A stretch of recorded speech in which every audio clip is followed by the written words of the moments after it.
Hello, my friend. Welcome to Dreamy Nights Classics. Tonight we open the pages of a timeless tale, one that has drifted across centuries to find you here beneath the hush of evening. It is a story of compassion and quiet transformation, retold in candlelight and rainlight, where beauty and sorrow meet not in fear, but in understanding. So settle in and let the night draw near, soft and kind. Let the breath slow, let the world outside grow gentle. When you're ready, our story begins. Before we begin tonight's story, if these moments of stillness bring you comfort, you may wish to gently subscribe so you can return to this quiet space whenever you need to rest.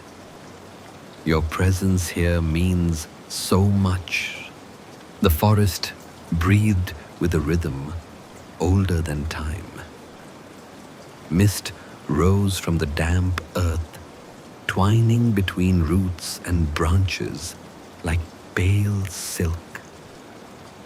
Each droplet of rain slid from leaf to leaf before falling soundlessly into moss. The air was full of scent, pine resin, wet bark, and the faint sweetness of something blooming unseen.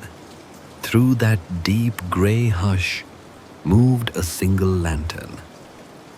Its flame, cradled behind glass, flickered gold against the endless silver. The man who carried it held it close to his chest, guarding the warmth from the wind. He was neither young nor old, and his steps were steady, patient. He did not wander for treasure or discovery. He walked because something within him, a quiet need perhaps, had asked him to. The path curved and narrowed, swallowed by undergrowth. The world beyond it had faded hours ago. No birds called, no beasts stirred. Only the murmur of rain and the pulse of the man's own breathing filled the air. He had the odd feeling that the forest was listening. When he paused, the branches seemed to lean closer. When he exhaled, the mist swirled as though replying. A memory flickered through his mind. A cottage window, his daughter's laughter, the glow of a hearth before he left. He had promised to return by nightfall. Now the moon was veiled, the road forgotten. But fear did not rise in him. Only a deep, aching calm, the kind that comes when one accepts being small inside something vast. At last, he reached a clearing. It opened suddenly, as though the forest had drawn back its breath to reveal a secret. There, half lost to ivy and fog, stood a gate of wrought iron. Its bars curled like vines frozen mid-growth. Beyond it, faint shapes loomed, a courtyard, a stairway, and towers reaching into the clouds. A castle long abandoned to silence. The traveler hesitated. His lantern flame danced against the mist, making shadows bloom and fade along the gate. He sensed not danger, but weariness, a stillness that had lasted too long. When he placed his hand upon the iron, it was cold, but not unfriendly. The gate yielded with a sigh, the sound of rust and memory. He stepped inside. The air shifted immediately. The scent of rain became the scent of stone, ancient, porous, filled with echoes. Somewhere, water dripped rhythmically like a slow heartbeat. The wind that had chased him through the trees now fell silent, as if even nature held its breath. He moved through an archway into a courtyard carpeted with moss. Broken statues leaned against the walls, their faces blurred by lichen. Roses, long untended, clung to their thorns. Their petals, pale as ghosts, trembled in the damp air. Each droplet on their edges caught the lantern light, transforming decay into jewels. He felt the curious ache of beauty, forgotten, beauty waiting.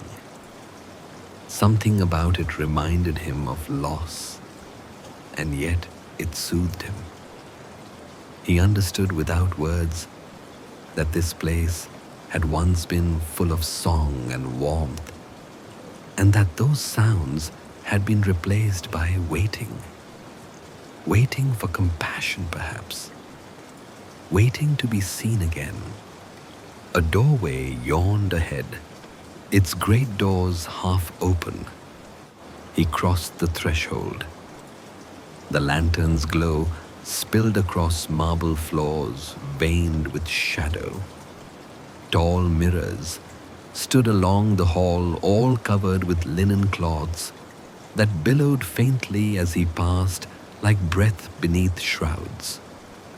Candles, dozens of them, burned in wall sconces, each one lit and steady. He realized with a quiet start that someone had kindled them not long ago. He set his lantern on a stone table, its flame joining the others. The light pooled softly over carved wood, over the folds of a velvet chair, over petals scattered upon the floor, roses still fresh. The sight filled him with both comfort and unease. He was not alone. From the far end of the hall came the sound of slow footsteps, not echoing sharply, but rolling like thunder, muted by distance. They approached with deliberate patience, and when they stopped, the air grew heavy, scented with something wild like cedar and storm. A figure stepped into the circle of light. Massive, cloaked in shadow, its eyes gleamed amber. For a moment, the traveler's hand trembled toward his lantern. But then, in the flicker, he saw the truth behind the form. Not rage, but sorrow. Not power, but pain. The creature before him was shaped by grief itself. A being who had forgotten the sound of his own name. "Why have you come?" The voice was low, roughened by solitude. The traveler bowed his head. "For shelter," he answered softly. His words broke against the silence like pebbles into a still lake. The echoes folded outward and were gone. The figure studied him, nostrils flaring as if scenting honesty. Then it turned away, retreating into the deeper dark. Yet the candles along the walls flared brighter, their flames stretching after it, unwilling to let it disappear completely. The traveler watched a strange tenderness stirring in his chest. He did not know this creature yet. Something in its presence mirrored a loneliness he himself had long carried. He understood, though he could not have said how that compassion was being tested here, not courage. That this was not a castle of danger, but of reflection. He sat down in the near silent hall. The storm outside softened to a hush, and through the open doorway came the smell of wet roses. He closed his eyes. For the first time that day, he allowed stillness to fill him completely.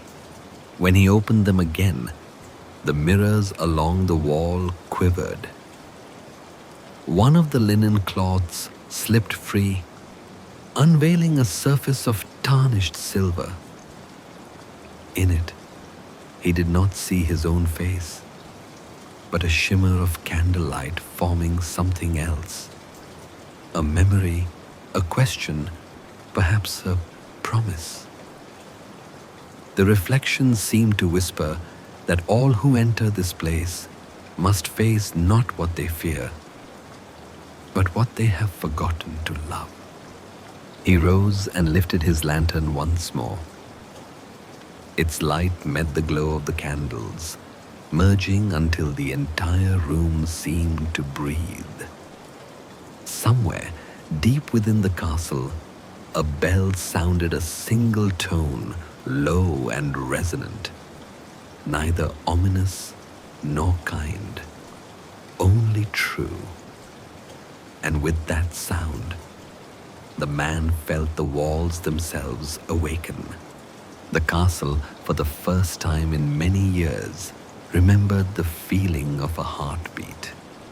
Light trembled on stone. The mirrors glimmered faintly beneath their veils. Outside, the rain slowed, the clouds thinned, and the forest leaned closer, listening. The traveler stood very still. In the flickering light, he thought he saw movement along the upper stair, a shadow, pausing to watch him. He did not know that this moment, quiet as it was, had already begun to change the fate of all within these walls. For every act of gentleness, no matter how small, stirs the sleeping seeds of transformation. The man bowed once more to the emptiness, whispering gratitude to whatever unseen presence had granted him refuge. Then he followed the faintest draught of warmth deeper into the castle, where the air smelled of roses and candle smoke, and the echo of something waiting to be forgiven. The forest exhaled. The night folded over itself softer now, as if relieved. And somewhere in a chamber, still hidden from view, the beast listened, his heart remembering faintly what it was to hope. Night lay gently over the castle, folding its towers and courtyards into a single quiet silhouette against the clouds. The forest beyond the walls shimmered faintly with mist, but inside the world had narrowed to candlelight and stone. The traveler's lantern had joined the others on their sconces, and its small flame now breathed in unison with dozens more. The castle, which had once known only shadows, and the echo of a solitary tread, now held the soft trace of another presence, a humble man resting somewhere in one of the guest chambers, his dreams cradled by the sigh of distant rain. In the deeper corridors, silence settled in layers. The air was cooler there, brushed with the scent of old paper and dried herbs. Dust lay like a thin veil on forgotten banisters. Behind closed doors, clocks that had long since stopped kept their place on the walls, their hands paused as if waiting for a reason to move again. Only the candles seemed truly alive, their flames tilting and straightening with each invisible breath of air, whispering light across the stone. In a dim room at the heart of the castle, a single figure sat alone. The chamber was round-lined with tall arched windows that showed nothing but the soft blur of the storm-washed night. Bookshelves climbed the walls packed with volumes whose spines had faded from deep color to gentle brown. In the center of the room, a fire glowed in the grate, not roaring, simply resting its embers, breathing a slow, steady warmth.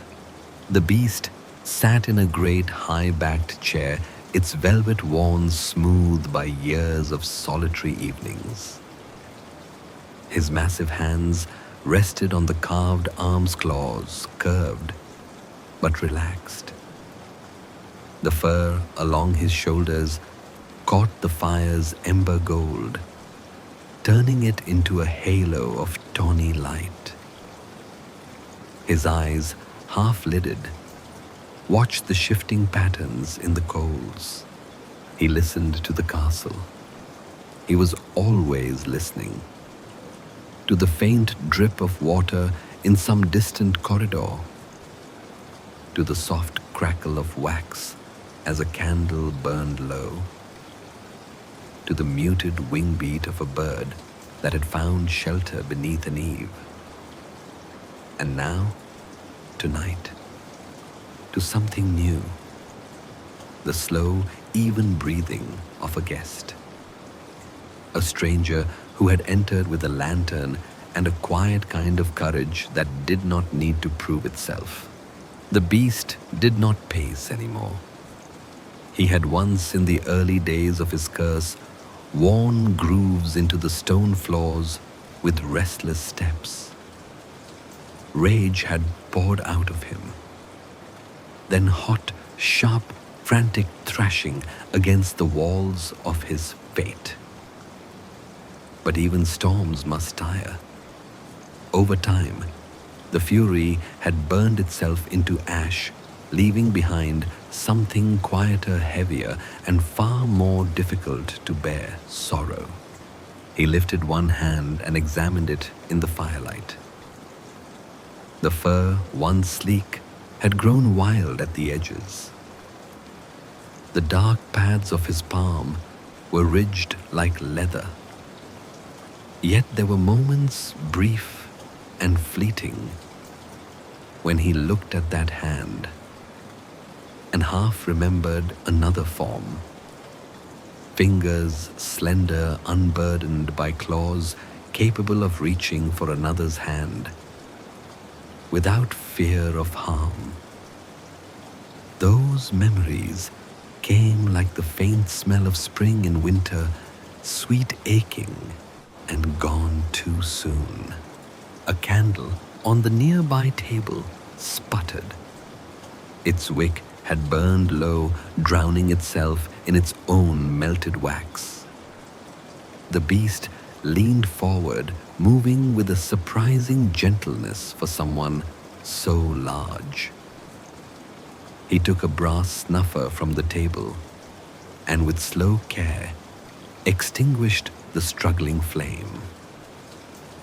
A thin ribbon of smoke curled upward, carrying the faint aroma of beeswax and honey into the air.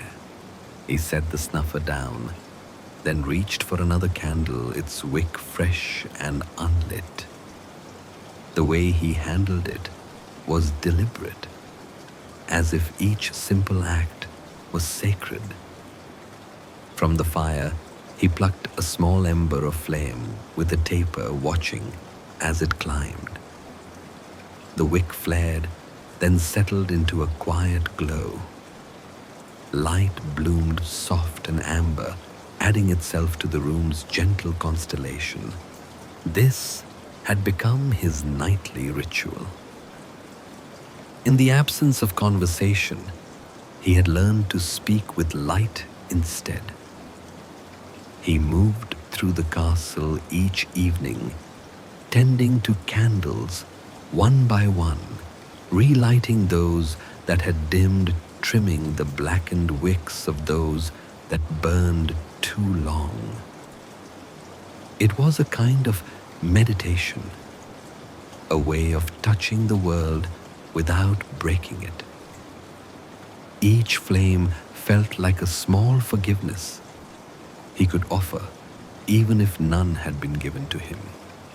On a nearby wall hung a mirror, its surface hidden beneath a heavy cloth. For years, he had refused to see his own reflection. Not because he found it monstrous, though he had once, but because of what it had come to represent, a story frozen at the most painful part. If he did not look, he could pretend for moments at a time that he was only tired, only lonely, only passing through a long night that would eventually end. Tonight, though, something shifted. The lingering memory of the traveler's gentle eyes, the way the man had bowed his head without flinching, moved through his thoughts like a quiet lantern. Without fully thinking, the beast rose from his chair. His weight settled into the stone with each step, but nothing in his movements was harsh. He crossed the room to the veiled mirror and reached for the cloth. His claws touched the edge of the fabric. He hesitated, feeling the weave beneath his fingertips, fine linen worn thin by time. He remembered distantly when those hands had torn the cloth down in anger, demanding to see some proof that he had not changed, that he was still himself. But that was long ago, when he believed that fury could bend fate. Now his touch was different.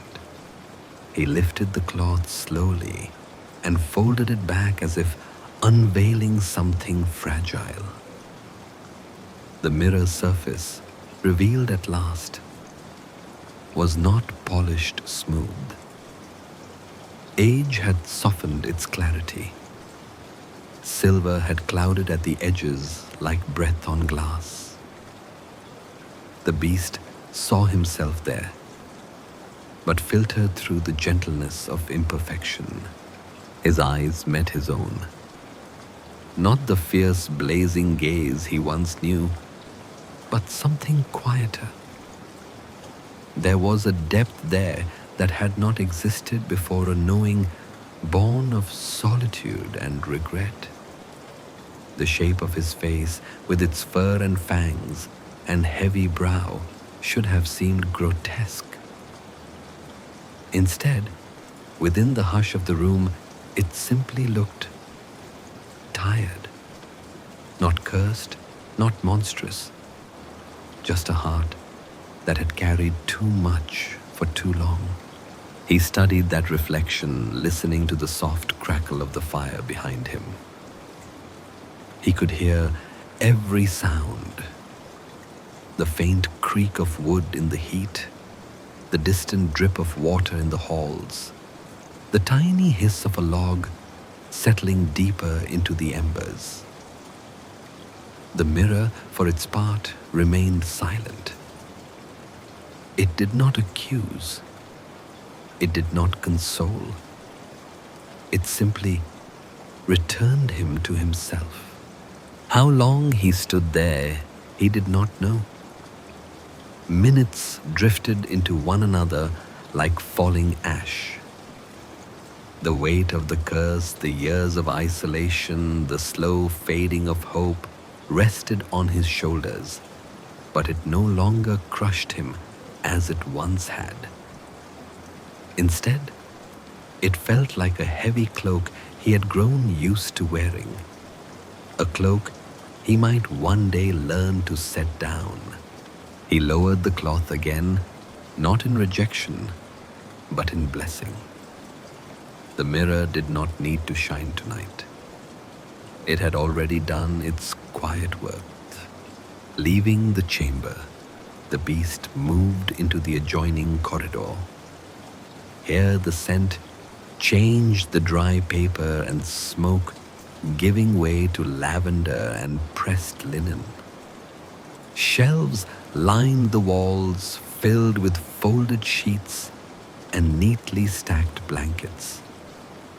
He took one, the fabric smooth and cool beneath his hands, and carried it through the passageway toward the room where the traveler slept. At the guest room door, he paused. From within came the soft, slow rhythm of slumber. He could picture the man lying there, boots set aside, wet cloak hung carefully near the hearth lantern empty on the bedside table. The beast knew how rare it was for anyone to sleep so peacefully in this castle. The thought brought a tender ache to his chest. Quietly, he opened the door just enough to slip inside. The room was dim lit only by a single candle on the mantel, its flame steady and small. Shadows held the corners in a gentle embrace. The traveler's face was turned toward the faint warmth, his features smoothed by rest. The beast crossed the floor with surprising grace. He unfolded the blanket, letting it settle slowly through the air like a drifting cloud, and laid it over the traveler with infinite care. The fabric whispered as it fell into place, tucking around shoulders and arms. For a brief moment, his clawed hand hovered above the man's brow, a half-formed gesture of blessing, or apology, or gratitude. Then he withdrew, stepping back into the comforting anonymity of shadow. On his way out, he paused by the small, empty lantern on the table. The glass was still fogged faintly from the earlier rain. With a gentle touch, he opened the latch and ran a claw along the rim, cleaning away the smudges. The lantern would be ready when morning came, ready to carry light again. He left the room as quietly as he had entered, closing the door with the softest click. In the corridor, the air felt a little warmer, as if the act of kindness had stirred something sleeping in the stones. Perhaps compassion, given even once in an otherwise silent life, begins to ripple outward in ways unseen. The beast moved on, continuing his nightly rounds. He relit a candle outside the library, its wick catching with a delicate flare. He straightened a vase of dried flowers, their petals curled but still fragrant with a hint of summer. He paused at a window where raindrops clung to the glass, tracing with one claw the path of a single droplet as it slid downward. Each small task anchored him gently to the present, not to what he had been, nor to what he might never become, but to the simple mercy of this one quiet moment. Far above, in a hidden room, thick with enchantment and memory. A rose slept beneath its glass dome. Its petals glowed faintly in the dark, their color deep and tender, like a heart still beating beneath layers of doubt. Now and then, a single petal loosened just enough to tremble, not yet ready to fall. The magic that bound it to the beast's fate did not roar or crackle. It merely existed like a quiet rule written into the nature of things. But tonight, the air around the rose seemed different. As the beast walked the halls, tending to light and linen, something in his softened movements, his almost forgotten gentleness, reached even this secluded chamber. The glass did not break. The petals did not flourish. Yet there was a sense subtle as the shift from night to dawn that the story had turned by a fraction toward another path. The castle settled deeper into stillness. The fire in the library burned low, resting in its last quiet glow. Candles throughout the corridors steadied into calm, their flames no longer flickering with doubt, but with patient endurance. The wind outside traced the walls in a slow, caressing breath. In his chamber, the beast returned to his chair. He sat once more before the embers, his shoulders easing, as though he had set down an invisible weight. His eyes closed, not in despair, but in a tired kind of peace. The soft crackle of the fire, the faint perfume of wax, and rose the knowledge that another living soul slept safely under his roof. All of it wove around him like a gentle cloak. In this hush, his heart was still a beast's, burdened by fur and fang, and old regret. But beneath that so deeply hidden, it scarcely dared to exist. A different heart breathed remembering what it meant to care to protect, to cradle light, instead of crushing it. The curse still held, unchanged. Yet within it, something human had begun to stir again. The night, satisfied with these small, quiet movements of the soul, drew its veil more closely around the castle. The last sparks of the fire dimmed to a deep, comforting glow. The candles shimmered like distant stars, and in the soft darkness, sorrow did not disappear, but it rested no longer alone. Morning crept into the castle not as light, but as breath. The storm had lifted, leaving the air washed clean, scented faintly of rain and wild roses. Mist clung to the edges of every window, blurring the outside world into soft watercolor grays. Inside, the candles still glowed their small flames, steady and patient, holding back the dimness. The traveler stirred awake in his chamber. The fire in the hearth had burned down to quiet embers, glowing like veins of amber beneath pale ash. For a long moment, he simply listened the hush of the corridor beyond the door, the distant sigh of wind against the high windows, the faint dripping of rain from some unseen ledge.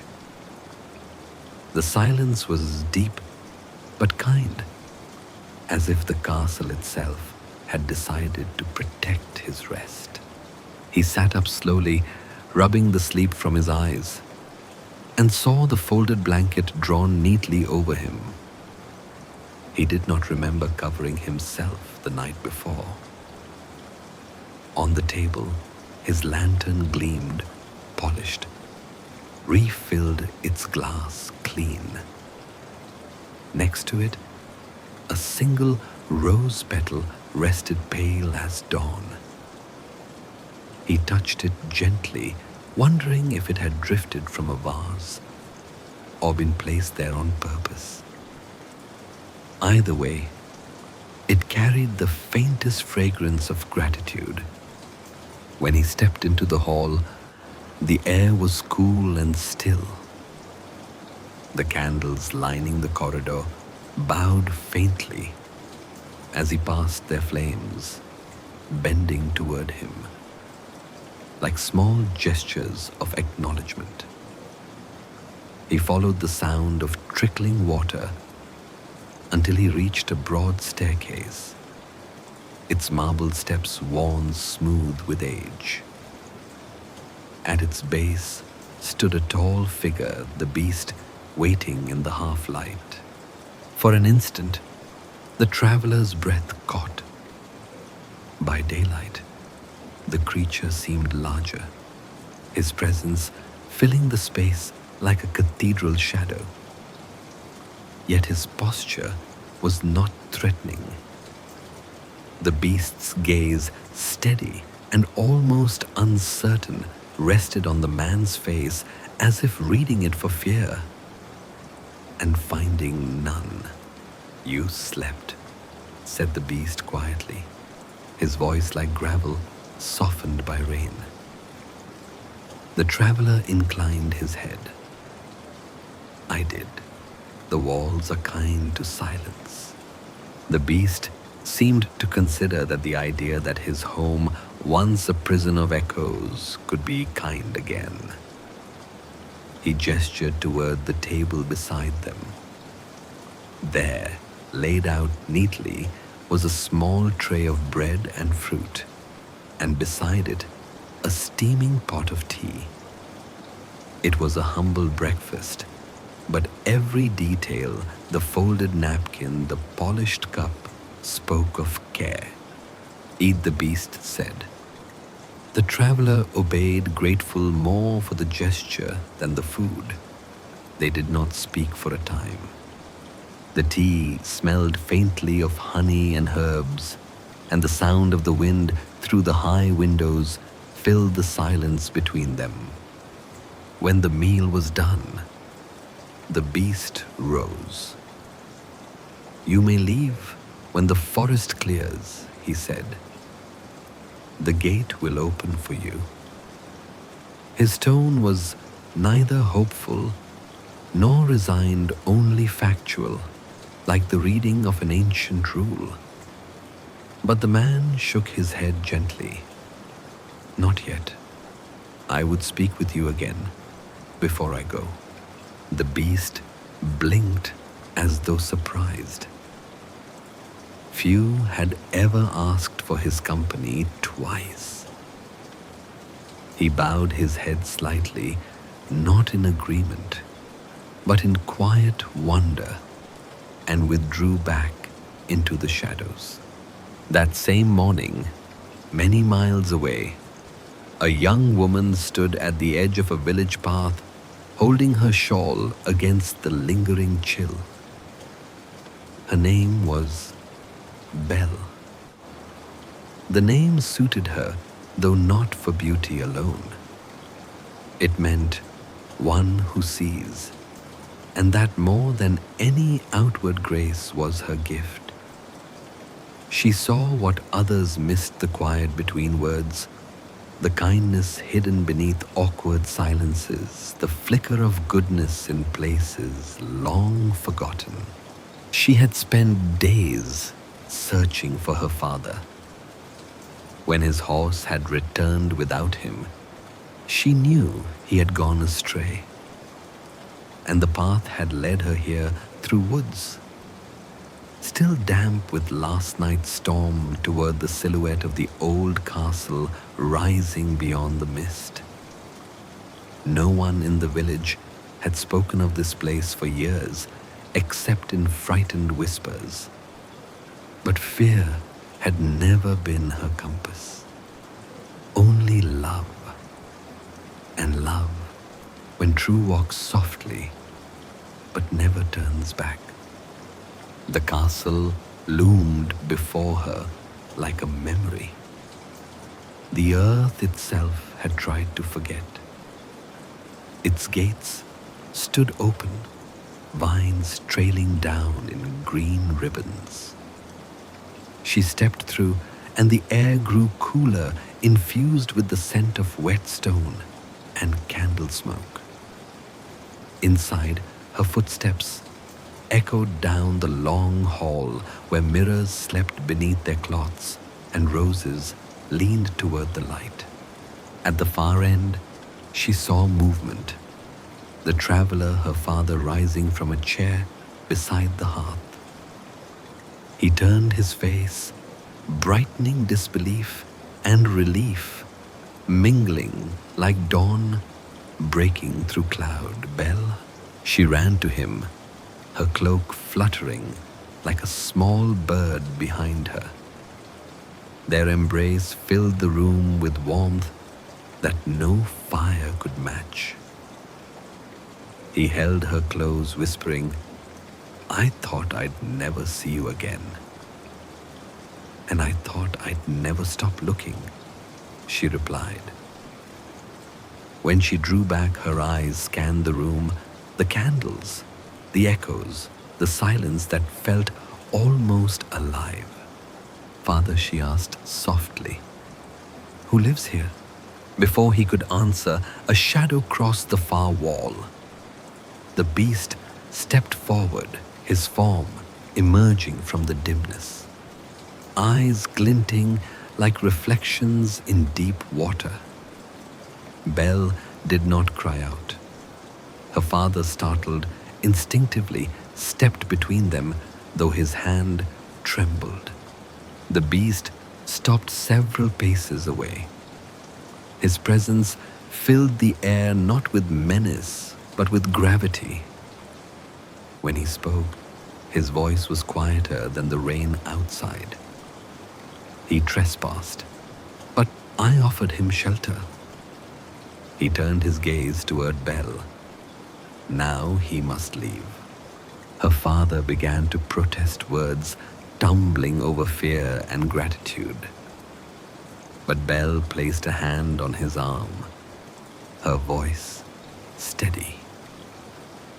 "If someone must stay, it should be me."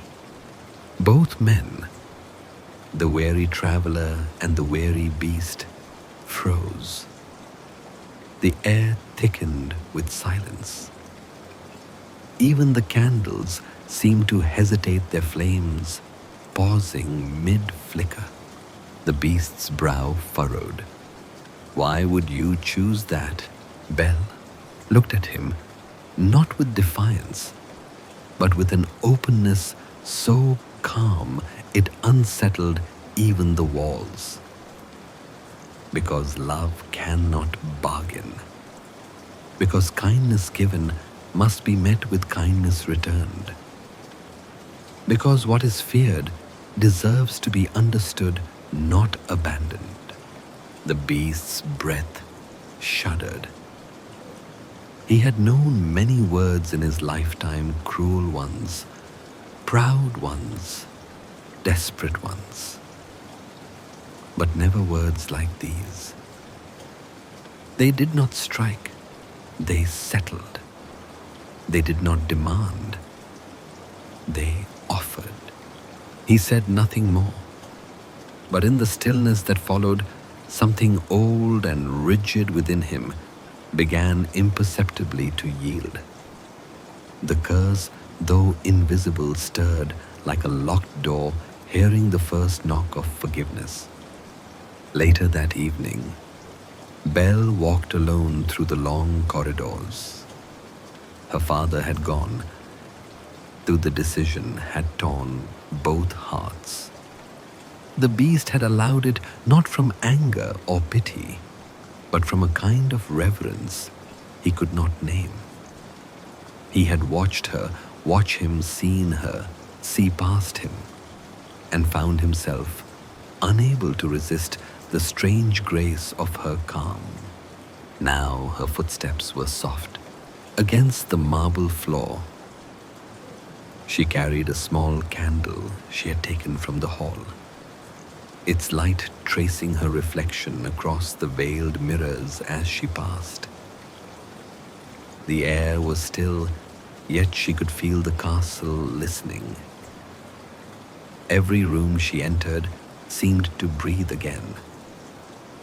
Where she lingered, shadows retreated. Where she paused to touch the petals of a sleeping rose, the faintest warmth returned to its stem. At last, she came upon a grand mirror at the corridor's end, its cloth half fallen, revealing a silvered surface dulled with time. She lifted her candle toward it. For a heartbeat, her own face appeared, soft, luminous, framed in amber light. Then behind her reflection, another appeared, the beast, silent, watching from the dimness. Belle turned slowly, unstartled. Their eyes met through the candle's glow. Neither spoke, but in that silence, a conversation began not of words, but of presence. He saw in her the courage he had lost. She saw in him the sorrow she had not yet known. And somewhere in the heart of the castle, beneath glass and spell and years of longing, the rose trembled once more. A petal loosened, quivered, and fell. Not in despair, but in release. It drifted downward like a sigh made visible.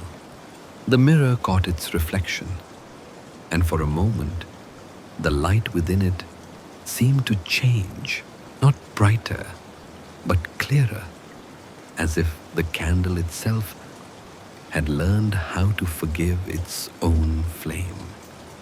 Night returned, carrying the scent of rain's memory and candle smoke.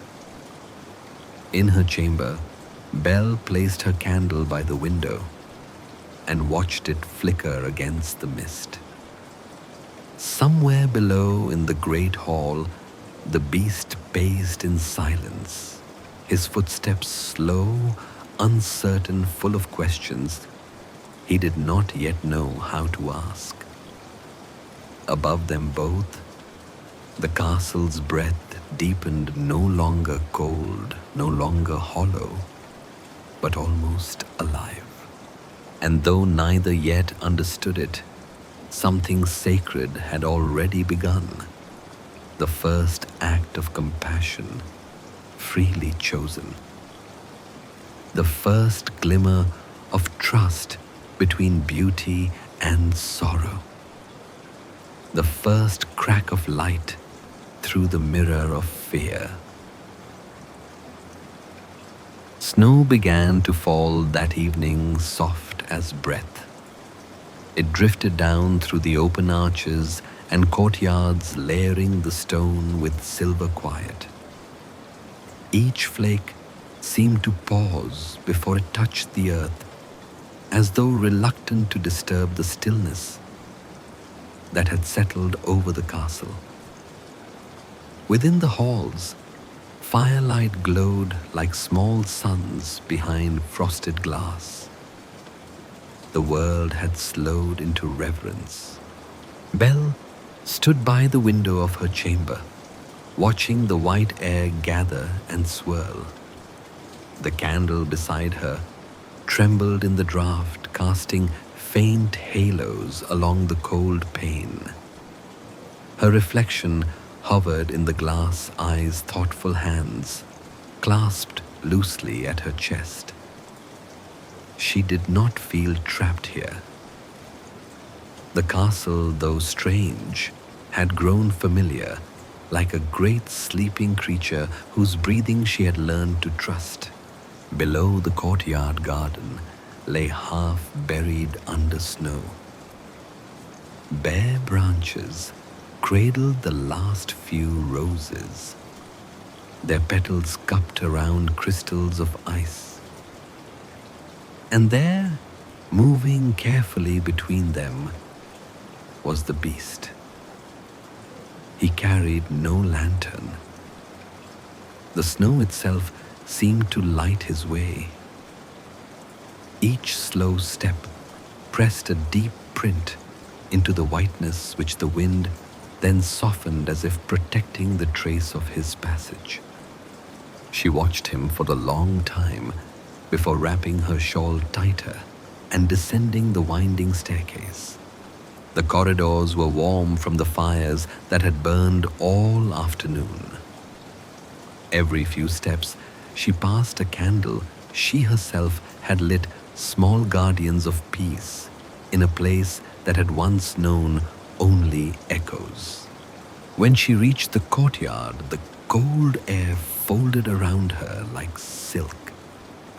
Her breath became visible, a rhythm shared with the quiet landscape. The beast looked up, startled not by her presence, but by the gentle certainty of it. "I did not mean to intrude," she said softly. Her voice seemed to melt into the falling snow. He shook his head. "This place intrudes on no one. It remembers those who walk here." He bent again to brush snow from a withered bush, his claws moving with care, freeing the stems without breaking them. Belle approached, kneeling beside him. The snow creaked faintly beneath her. Her gloved hand joined his, both tracing the fragile outline of a rosebud caught beneath ice. "Do you tend them every day?" she asked. He nodded. "They are all that remain. Once the garden was endless, every color, every scent. Now it blooms only in memory." His tone carried neither bitterness nor nostalgia, only the calm ache of someone who had learned to live beside his loss. Belle brushed a snowflake from a frozen petal. "It still breathes," she said quietly. He looked at her, puzzled. "The rose, no." She smiled faintly. "The garden." They worked in silence for a while. The snow continued to fall, veiling the statues, the fountain, the carved balustrades. Around them, the air felt alive, as though the act of tending, of touching, of simply caring had stirred something in the roots. A faint scent rose subtle and clean, like earth remembering springs. After a time, the beast stood and brushed the frost from his shoulders. His fur glittered in the soft light, and Belle realized how the snow no longer seemed to cling to him, as if the winter itself respected his tenderness. He turned toward the fountain in the center of the courtyard. The water there had frozen into translucent ribbons, stilling mid-fall. He reached out and traced one of them, his reflection shifting in its curved surface. "I used to think stillness was death," he said quietly. "That when the world grew silent, it meant the end of all things. But now I wonder if stillness is simply another way of breathing slower, deeper. Belle watched him, the light of the falling snow reflecting in her eyes. Stillness, she said, is how the world heals itself. He looked at her, and for the first time since she had arrived, he smiled, not fully, but enough to make the air change around them. It was a shy, fragile thing, like sunlight testing the frost. They lingered until dusk deepened to indigo. The cold pressed closer, urging them back inside. But even as they left the garden, Belle glanced over her shoulder. She thought she saw one of the roses tremble, shedding a single petal that landed on the snow without sinking. It glowed faintly warm as candlelight before fading into the dark. That evening, they dined together in the great hall. No grand feast, no spectacle, only quiet warmth. The long table that had once served 100 now served 2. The beast had lit every candle himself, and their flames multiplied endlessly in the polished silver and glass. Shadows moved gently along the walls like echoes of old dances. Belle took her seat. The air carried the faint fragrance of roasted chestnuts, bread, and winter herbs. The beast sat across from her, his posture careful, uncertain, but his eyes soft. He had not shared a meal with another soul in years. At first, neither spoke. They listened to the faint tick of a distant clock, not counting time, only marking presence. "Do you ever leave the castle?" she asked after a while. He shook his head slowly. "The forest does not welcome me. I learned to stay where silence is kind." Belle looked at him for a long moment. Perhaps silence does not wish you to stay. Perhaps it wishes you to listen. Her words lingered like warmth around the edges of cold. He did not answer, but something in his expression shifted the faintest flicker of recognition, as though he too had begun to hear the hidden life within the stillness. The candles burned low. Outside, the snow fell thicker, sealing the castle from the world. Belle poured tea into 2 delicate cups, porcelain, pale as moonlight.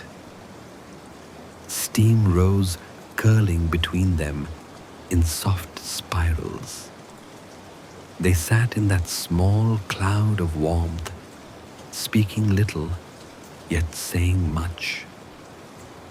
Each word, each glance, each silence between them became a kind of language, fragile and luminous.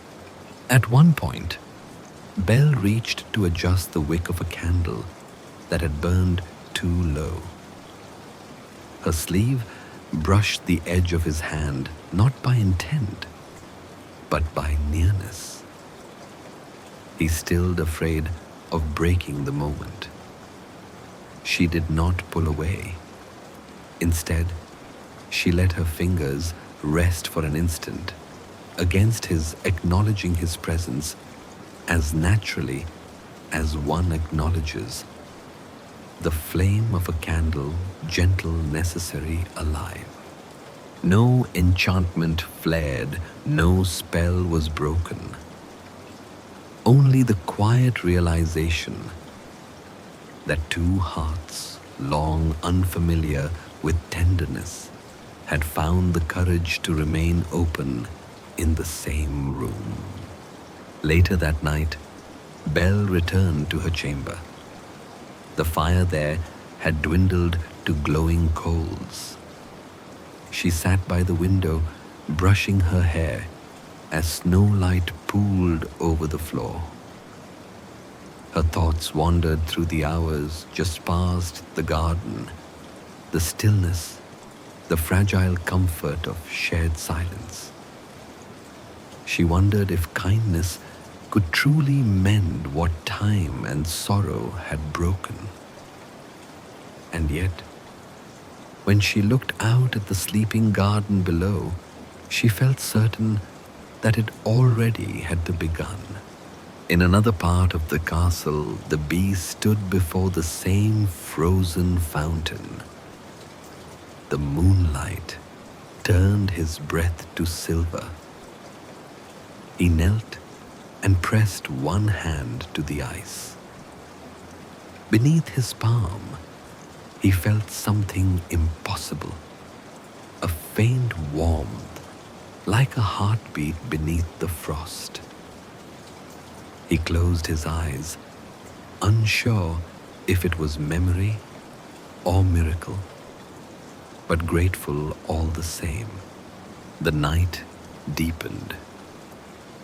Snow drifted through the arches, settling over statues and stones, softening every sharp edge. The roses sleeping beneath their glassy blankets seemed to glow from within. The castle exhaled long, slow, and content, and though winter still held its reign, a new season had quietly begun. Not one of time, but of spirit. For compassion, once awakened, grows even in frost. It needs no sun, only warmth freely given, and the courage to stay. Evening descended with the soft patience of snowfall. The castle, wrapped in twilight, glowed faintly at its edges. A quiet constellation adrift in the forest. Every window held a small trembling flame, and each reflected itself infinitely in the glass, so that from afar it seemed as if the walls were breathing with light. Inside, a low hush filled the air, not emptiness, but calm expectancy, as though the stone itself awaited something gentle. In the great hall, the candles had been lit one by one. Rows of them lined the mantel, clustered along the table, perched in golden sconces high on the pillars. Their light gathered in pools that spilled together like melted honey. Above the chandelier shimmered softly its crystals, stirring each time the air shifted, scattering halos of pale gold across the floor. The scent of warm wax mingled with the faint sweetness of bread of herbs, steeping of roses, faintly perfuming the air. At the far end of the room, Belle entered her gown a simple shade of cream that caught and reflected the lamplight. Her steps were unhurried, measured to the rhythm of her breath. She paused beneath the chandelier, looking around as if seeing the hall anew, the once solemn chamber now dressed in light so tender it could have belonged to a dream. The beast stood waiting beside the table. He wore no finery, only the quiet dignity of someone learning how to belong again in his own home. When he saw her, he bowed his head, the gesture slow and deliberate, like an apology offered without words. Belle smiled faintly and returned the gesture, not as a lady to her host, but as one soul acknowledging another. Is all this for a single meal? She asked softly. His voice, when it came, was careful, unsure.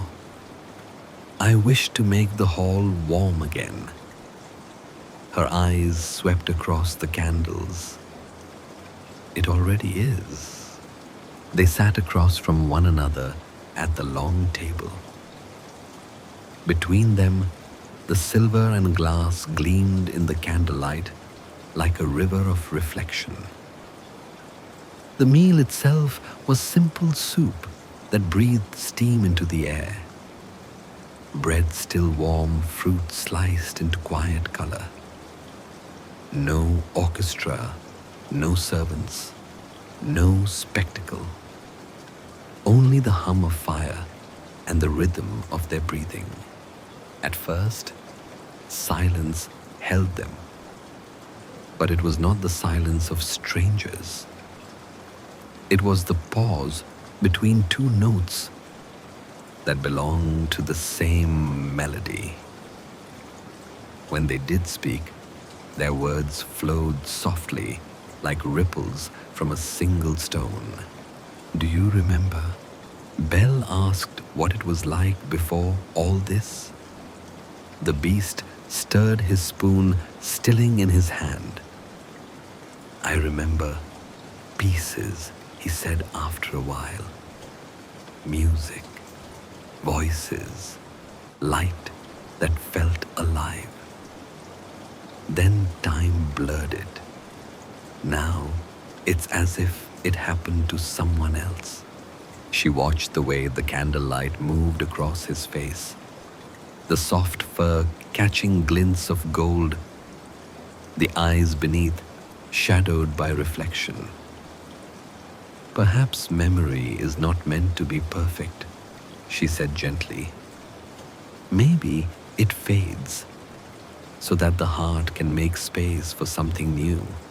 He looked at her as though trying to understand, and in that gaze she saw the faint glimmer of belief, fragile but real.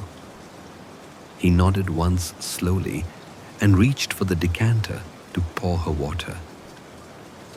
His hand, steady but large, dwarfed the glass.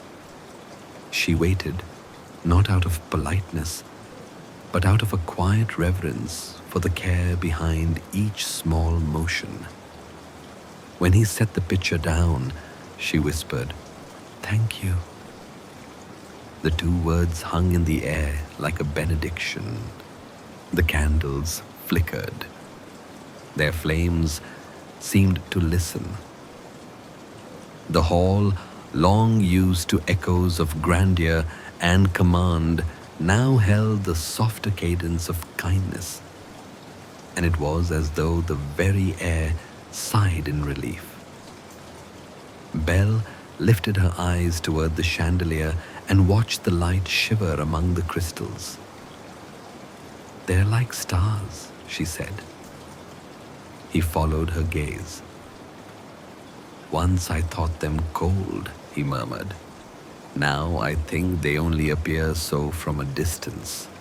Her smile deepened. Light only feels distant until we notice how near it's been all along. Her words fell between them like a spark touching kindling. The beast lowered his head for a moment, humbled by the gentle wisdom in her tone. There was no pity in it, only the simple truth of a heart that had learned how to see. He reached for the small silver bell at his side and gave it the faintest ring. From the shadows near the kitchen door came the soft movement of air. A tray gliding forward, carried not by hands, but by enchantment itself. Dishes floated to the table, their porcelain edges gleaming like moonlight. The magic was subdued, she as though even it feared to break the quiet beauty of the moment. Belle watched wonder soft in her eyes. Your castle still remembers how to serve, she said. The beast's voice was low. It remembers what I forgot, that care can exist without demand. For a time they ate and spoke of small things.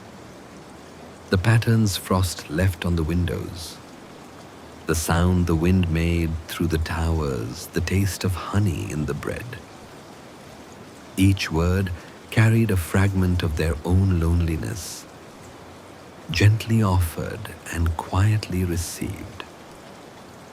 No confessions, no questions of past or curse, only presence. Sometimes healing begins not with explanation, but with shared silence. When the plates were cleared, Belle stood and walked to the far side of the hall.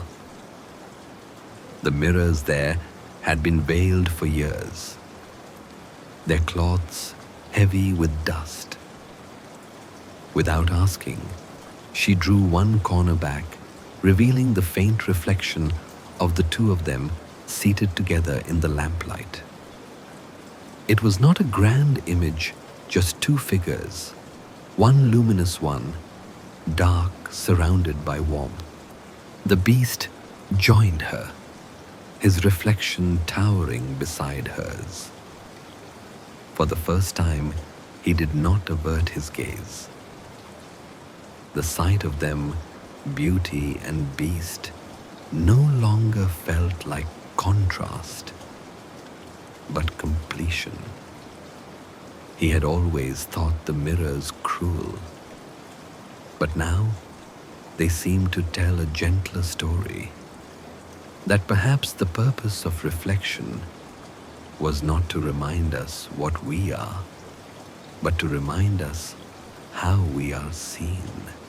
Belle turned toward him. Light changes what it touches, she said softly.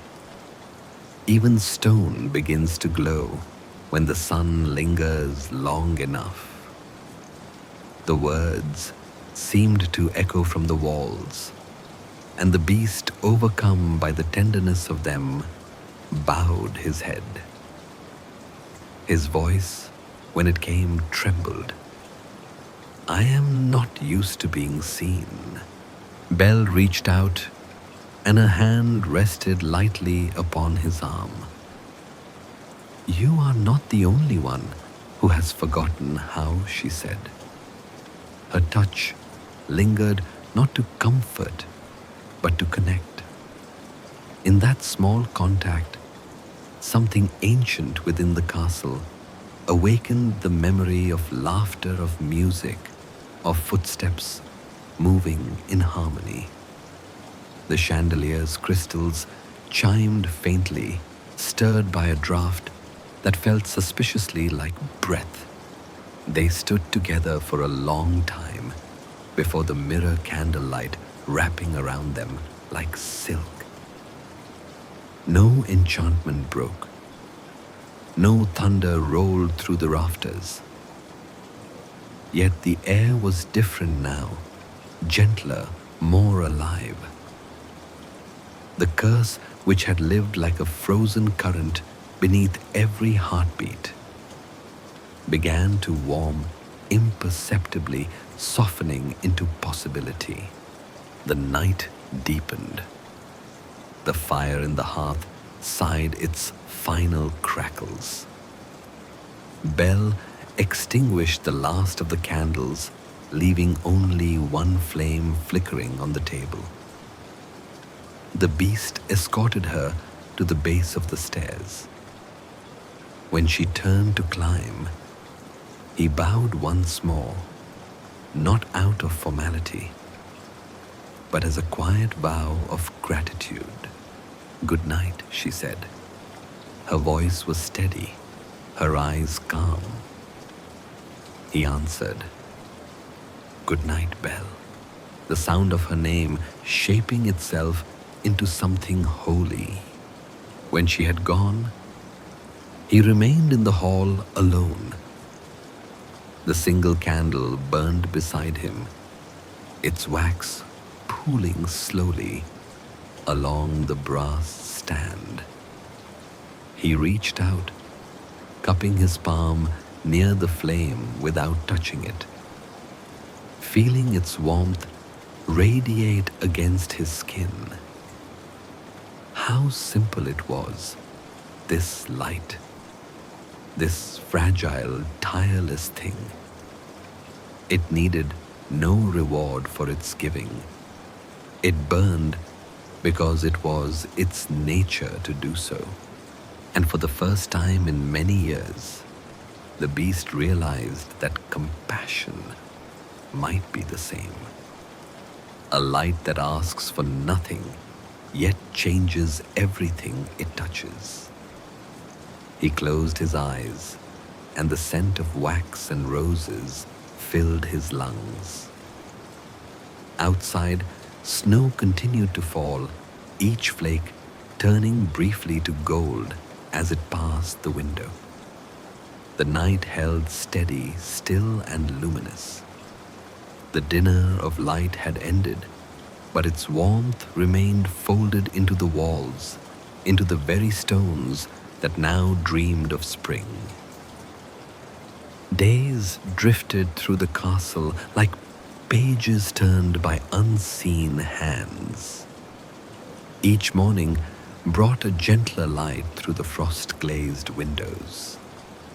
Each evening folded itself back into candle glow and stillness. Winter lingered, yet within those walls a new warmth had begun to take root, quiet, persistent, and unhurried. Belle and the beast shared their days, as one might share silence without demand, without fear. They walked the corridors together, sometimes speaking softly, sometimes not at all. There was comfort in the simplicity of their companionship, the brushing of hands as they passed a book, the exchange of glances in the mirror's dim reflection, the rhythm of footsteps echoing in perfect time. In the mornings, Belle read aloud from the library, her voice like sunlight through water. The beast would sit nearby, motionless, but listening the words, threading through the still air, and softening something long hardened within him. Sometimes she would pause mid-sentence, tracing her finger along the text, and ask, "Do you ever wish to read it yourself?" He would lower his gaze, his great hands resting on his knees. "I once did," he would answer, and she would smile. "Then you still can." It was not encouragement. It was truth spoken as if hope were not a distant thing, but a door left slightly ajar. And in the evenings, they returned to the garden. The snow was thinner now, the first signs of thaw whispering beneath its crust. Roses still slept beneath the frost. But when Belle leaned close, she could smell the faintest trace of green. The beast would stand beside her, silent, reverent, watching the world remember itself. The way she looked at the frozen petals, not with pity, but with patience, reminded him how life waits beneath even the longest winters.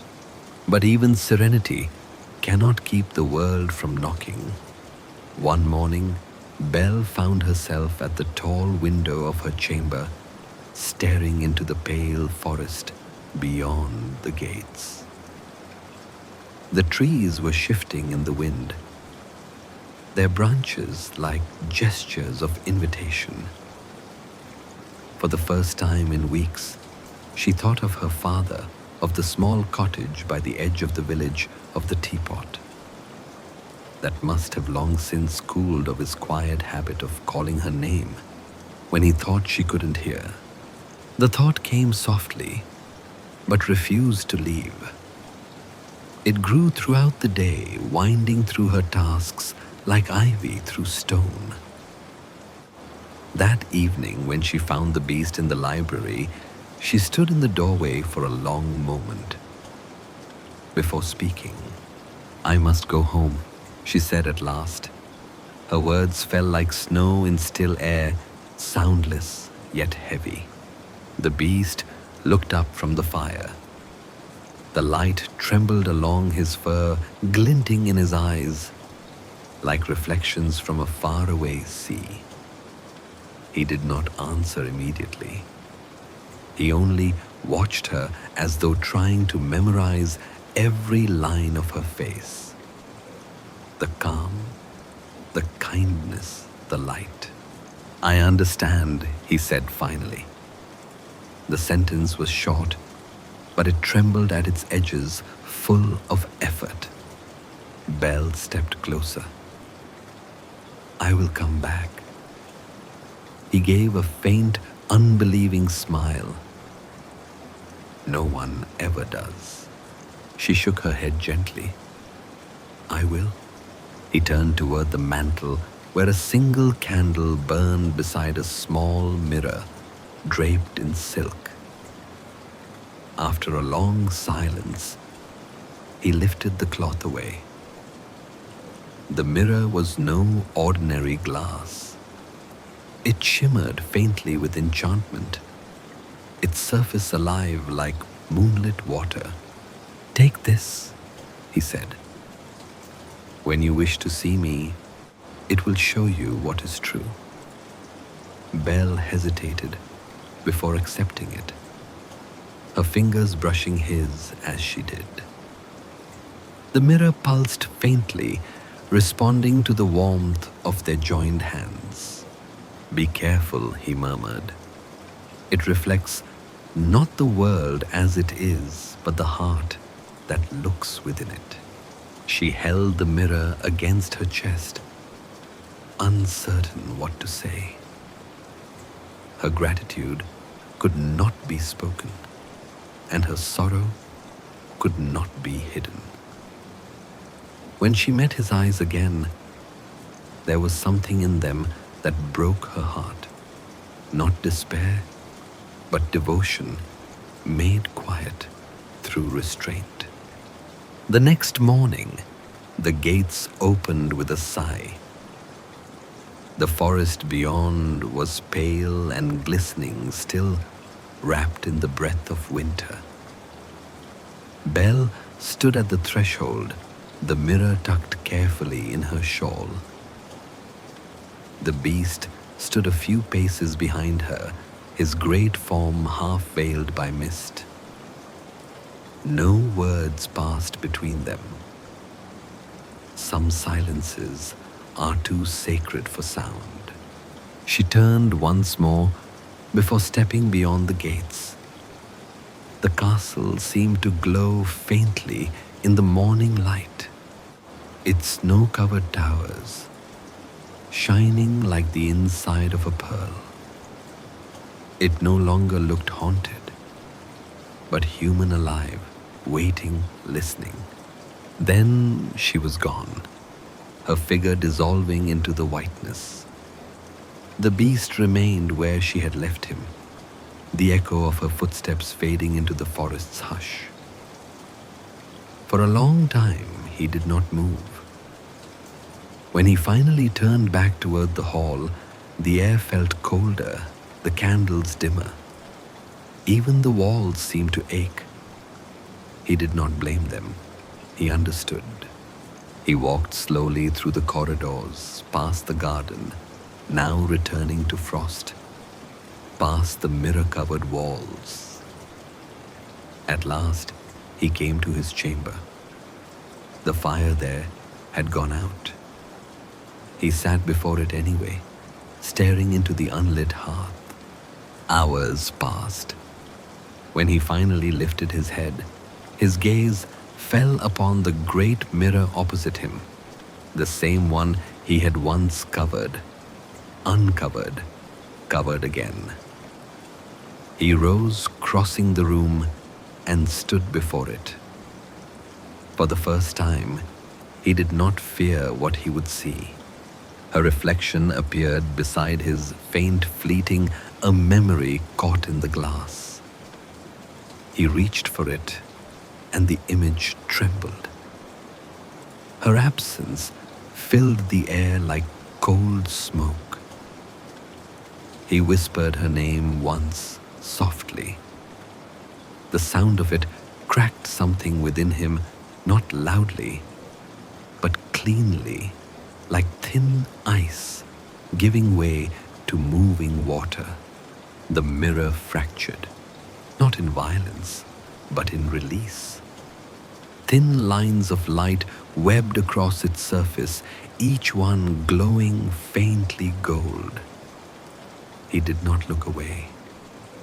He pressed his hand against the cracks, and light spilled through the seams, catching on his fur, his claws, his eyes. For a brief instant, he was surrounded by 1,000 reflections of himself, broken, shimmering, yet somehow whole. He understood then that love, when true, is not a possession, but a letting go, that even a heart shattered by loss can shine if it has learned to reflect another's light. The broken mirror no longer showed his curse. It showed only light.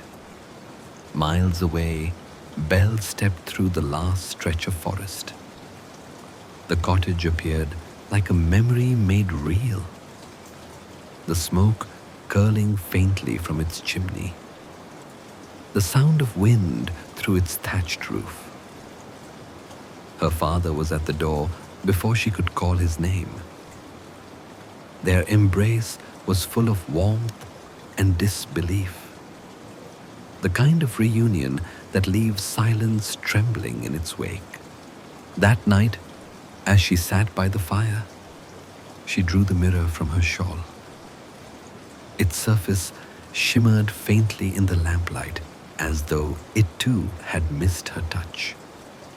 She hesitated, then whispered his name. The glass rippled like water. The beast appeared within it, seated before the broken mirror in his chamber. The cracks behind him gleamed softly like veins of gold through dark stone. He looked smaller somehow, not diminished, but human in his stillness. When their eyes met through the magic, the distance between them dissolved into quiet understanding. She reached toward the glass, and he lifted his hand in answer.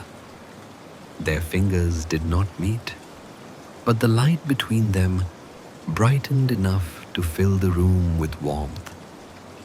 Neither spoke.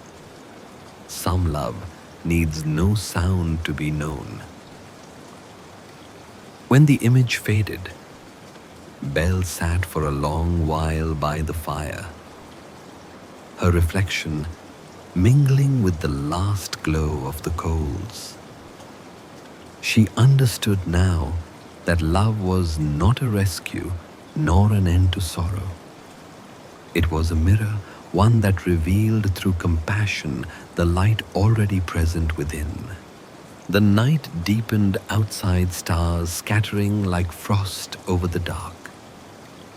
Belle leaned her head against the window and closed her eyes. Somewhere far away within a sleeping castle, a single rose trembled beneath glass, not in despair, but in quiet remembrance. Its petals glowed faintly, catching the reflection of two hearts that, though apart, now saw each other clearly. Time in the castle began to move differently after Belle's departure. Days stretched thin as threads of silk. Nights deepened until they no longer felt like endings, but long unbroken breaths. Outside, winter had begun to lift snow, melting into silver puddles that mirrored a sky the color of faded violets. But within the castle walls, the season of waiting had only just begun. The beast moved through the corridors as he always had, lighting candles, tending the quiet, listening to the echo of his own footsteps. Yet something essential had changed. Every room seemed to remember her. Her touch lingered on the backs of chairs, her warmth in the folds of the curtains, her scent faint and human and alive in the air he breathed. He found himself pausing at the window where she had once stood, tracing her reflection in the cold glass, whispering words she had spoken as though the walls themselves might keep them safe. Each evening, he returned to the garden. The snow had retreated, revealing the tender green beneath. But the roses, though alive, still slept. He would kneel beside them, brushing the soil gently from their stems, speaking softly, not to wake them, but to remind them that warmth was still near. Sometimes, when the light was right, he could almost imagine her beside him, her hands brushing frost from the petals, her voice murmuring, "It still breathes." And he would close his eyes, holding the memory as though it were sunlight cupped in his palms. In the highest tower of the castle, beneath its glass dome, the enchanted rose stood in its bell jar. Its petals had faded slightly, their red deepening into the color of dusk. A few had fallen scattered across the marble pedestal like fragments of a heart that had learned both to love and to lose. The beast visited it often now, though not in desperation as he once had. He came simply to sit, to be near the quiet pulse of its glow. He would watch the light shift through the glass, soft and rhythmic, like breath. He no longer feared its falling. Each petal seemed a mark of time, well lived, a measure of tenderness learned. He began to understand that the rose was not counting down his days, but marking his becoming. The curse was no longer a punishment. It was a mirror showing him how much light can grow inside a heart that has suffered. One night, as he sat before it, he heard the faintest crack of thunder in the distance. Rain began to fall again, not fierce but steady, washing the dust from the world. He turned his head toward the sound and smiled faintly. He had come to love the rain, its patience, its forgiveness. It reminded him of her voice, gentle, persistent, falling exactly where it was needed. Far away in the village, Belle dreamed of the same rain. It whispered against her window, carrying with it the scent of pine and the memory of the castle's quiet halls. She woke before dawn, her chest heavy with a longing that was not sorrow, but something deeper, an understanding that compassion sometimes demands return. The mirror on her bedside table shimmered faintly unbidden. When she looked into it, she saw the beast seated in the tower, head bowed, the rose's light reflecting against his fur like scattered embers. Something within her stirred an ache, a call, a knowing. She rose, wrapped her cloak around her shoulders, and stepped into the pale morning. The forest waited, still wet with rain, its path leading her home. The beast did not hear her approach.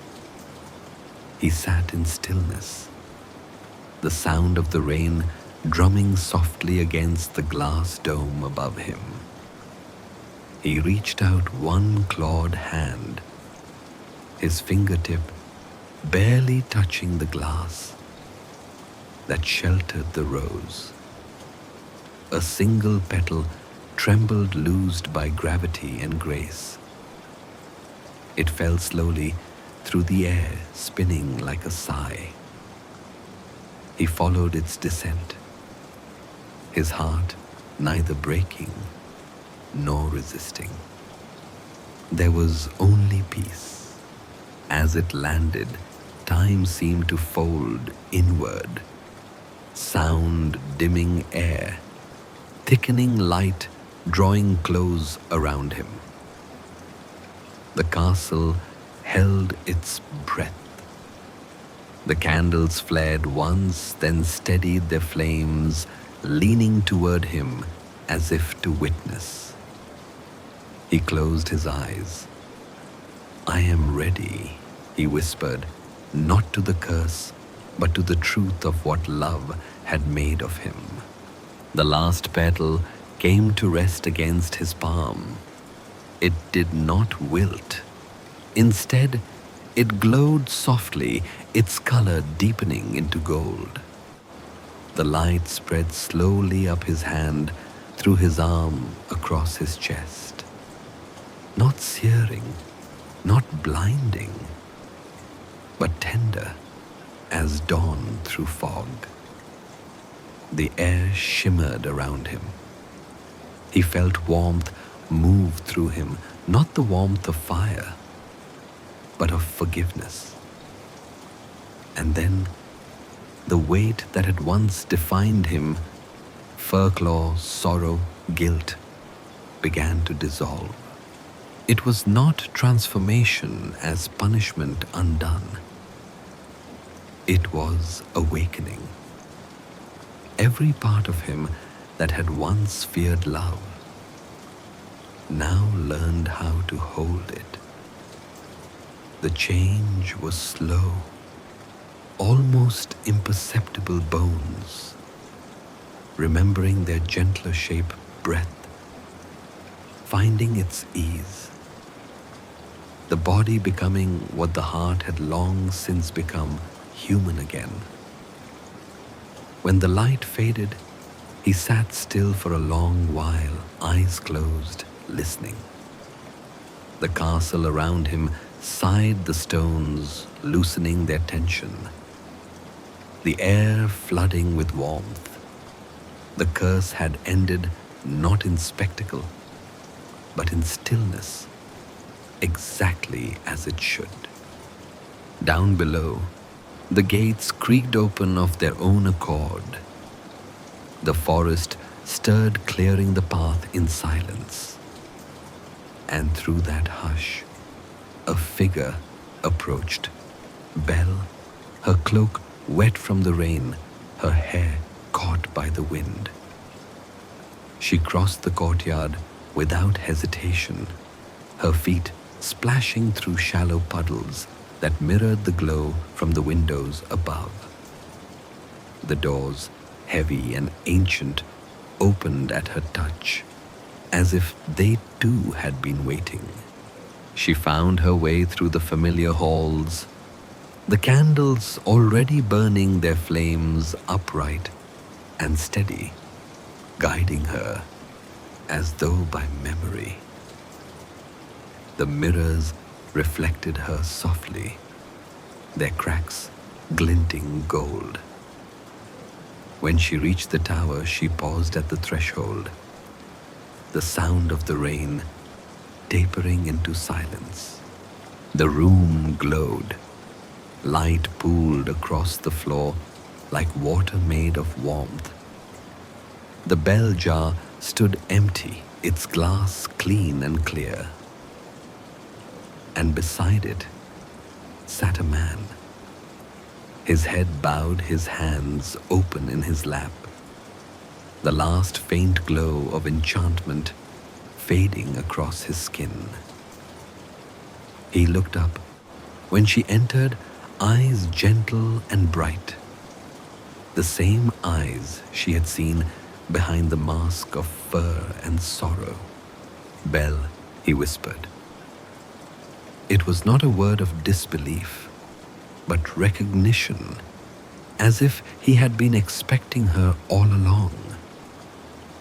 She stepped forward, her breath trembling, her hands rising to meet his.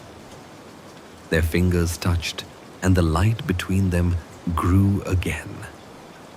Not from magic, but from memory, from the simple truth of two beings who had learned to see each other clearly.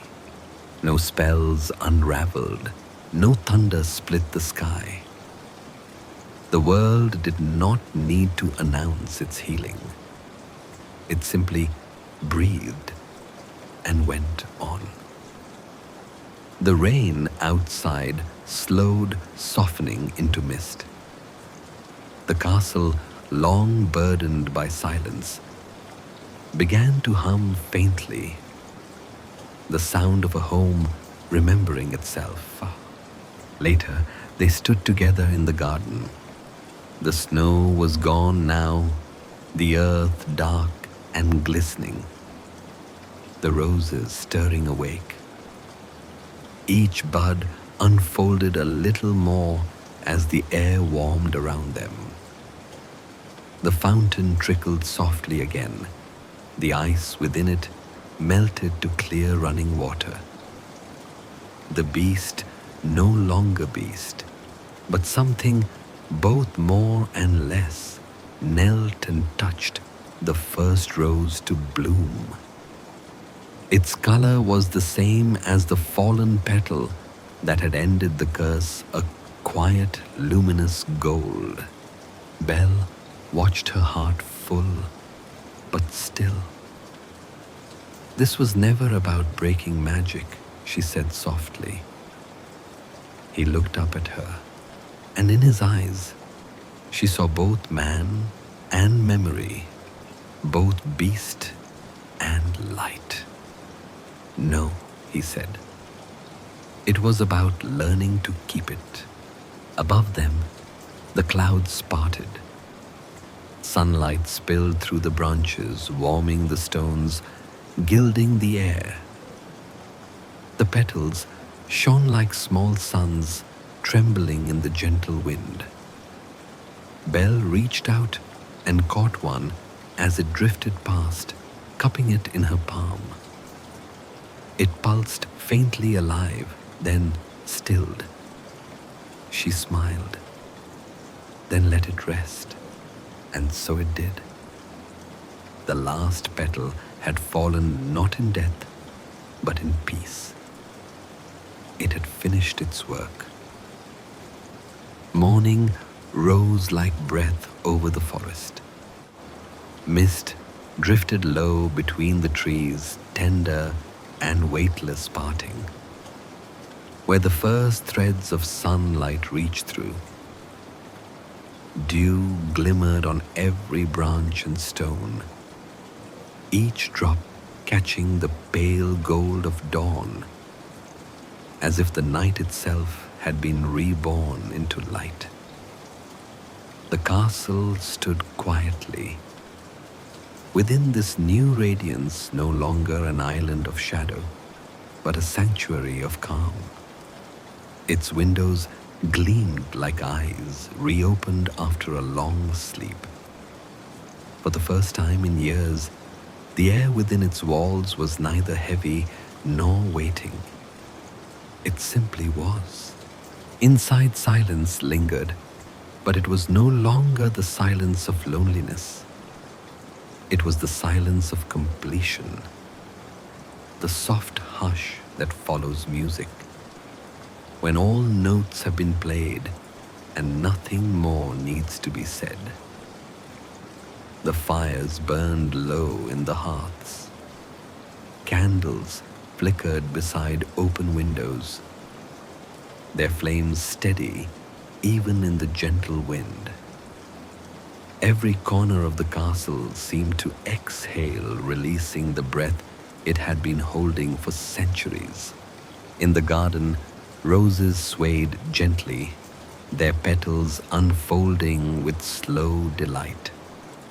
Their fragrance drifted through the air, light, sweet, and clean, carrying the promise of beginnings that feel like endings. Belle and the man who had once been the beast walked among them side by side, unhurried. They spoke little. Sometimes words only thin the beauty of what has already been understood. The transformation had left no mark upon him except calm. The grandeur of human form meant little. What mattered was the stillness in his gaze. It was the same gaze that had once looked through sorrow and seen gentleness reflected back. His hands, once clawed, now human, moved with that same reverence he had learned as the beast. Each gesture, deliberate, mindful, tender. When he knelt to touch a rose, Belle noticed how he cupped it lightly, as though holding something sacred and alive. The petals pressed faintly against his skin, leaving dew on his fingers. He smiled a small inward smile. This was her lesson, he said softly, as if speaking to the rose. That love is not something we earn. It is what we become when we stop hiding from the light. Belle stood beside him, her gaze tracing the slow movement of clouds across the pale sky. Everything felt different. The same garden, the same air, yet changed by the gentleness that now lived in it. She thought of how many stories tell of curses broken, of endings sealed with triumph. But this did not feel like triumph. It felt like stillness, the kind of peace that comes when the struggle ends, not because the fight was won, but because the heart finally laid down its weapons. They wandered to the fountain, where clear water now flowed again. The surface reflected both their faces, not as they were, but softened by light and motion, blurred into a single glow. Belle leaned forward, watching the ripples spread outward. She thought of the mirror he had given her, and how it had shown not just what was real, but what was true. She realized now that perhaps the mirror had never held magic at all. Perhaps it had only revealed what compassion makes visible, the shared radiance of two souls that have learned to see one another without judgment. He reached beside her, his hand brushing lightly against hers, and together they let the tips of their fingers skim the fountain's surface. The water shimmered beneath their touch. Rings of light spread outward in widening circles, reaching the edges of the basin, spilling into reflections of sky. It was a quiet echo of how kindness moves through the world, unseen, yet unstoppable. The day passed slowly, the sun climbing and falling with unhurried grace. They tended the garden until the shadows lengthened again. When the air cooled, they returned indoors. The castle had changed, though no new stone had been set, no magic incantations spoken. What had changed was the way light lived within it, no longer trapped but free, to wander, to rest, to bloom. In the great hall, the mirrors that once wore shrouds of dust and linen now gleamed openly. Their cracked surfaces had been mended with seams of gold, not to hide the fractures, but to honor them. The breaks caught the light and turned it into art. It was Belle's idea that healing does not erase what hurt us, but allows it to shine differently. The beast, the man, had smiled when she said it. Then my curse was never broken, he'd said quietly. It was rewritten. That night, they dined again beneath the chandelier. The candles burned low, the flames small and steady. No spell hovered in the air now, only warmth. They spoke of ordinary things of the forest, in spring of the village market, of books yet unread. Every word felt sacred in its simplicity. The castle listened its very walls, remembering how to hold laughter without fear. When the last candle was extinguished, they sat in the soft afterglow, eyes half closed, the kind of silence that is its own prayer. Later, Belle walked alone through the corridors. Moonlight pooled along the floors, silvering her path. She paused at a tall window overlooking the forest. The trees shimmered faintly in the night wind, their branches whispering against the sky. In that stillness, she understood something she had not before, that the story had never truly been about enchantments or transformations, but about remembering what love looks like when it stops needing to prove itself. Love, she realized, is not a force that changes others. It is the quiet permission for others to become themselves. Down in the garden, he stood among the roses, one candle in his hand. The flame bent in the wind, but did not die. He looked up at the window where she stood, and though neither spoke, they shared a smile, the kind that closes a story without ending it. The candle's glow reached toward her, and the moonlight reached back. And for a moment, they were two lights meeting halfway, each completing the other. By midnight, the castle had fallen entirely to rest. Every creature, the sparrows nesting in the towers, the deer that had returned to the gates, The vines curling up along the arches slept in peace. The world seemed to hum softly, a single note of harmony between earth and sky. In his chamber, the man, once the beast, sat by the window, his face calm in the pale light. The broken mirror stood nearby, its cracks filled with golden veins.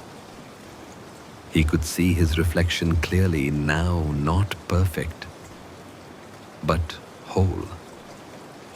He lifted the mirror slightly, studying it with a faint smile. It no longer frightened him. Where once it had shown a curse, it now showed a life, one touched by sorrow, softened by love, and shaped by compassion. He placed the mirror down gently beside the single rose Belle had brought in from the garden.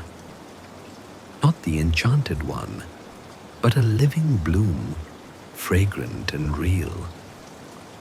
Its petals curved open to the moonlight, their color deep as dawn. He leaned closer, closed his eyes, and breathed in its scent. Outside, the wind stilled.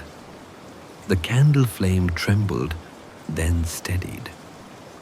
A warmth moved through the room, not from fire or magic, but from the quiet pulse of gratitude that lives in every forgiven heart.